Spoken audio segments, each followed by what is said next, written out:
The interdisciplinary Thomas H. Olbricht Christian Scholars Conference is so named to honor a scholar of breathtaking skill who represents a rare blend of discipline-specific impulses and generalist sensibilities.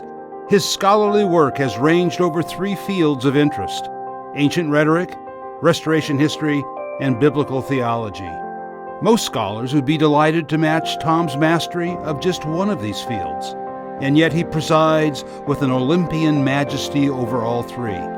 Having grown up in the Church of Christ in Missouri, he saw early on that the Stone Campbell heritage was driven by 2 powerful forces: its twin commitment to biblical truth and rhetorical persuasion. This led him to his academic appointment as a professor of speech and communication at Penn State. But throughout his training in ancient rhetoric, the biblical impulses could scarcely be suppressed.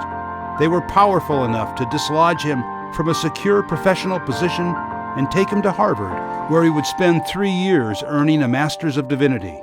Here he immersed himself in biblical studies with some of the leading scholars in the field: Helmut Kester, G. Ernest Wright, and others.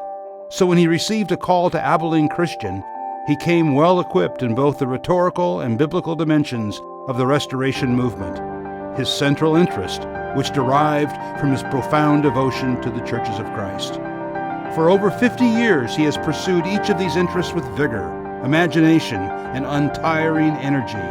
He has published countless articles and given scores of presentations on biblical themes.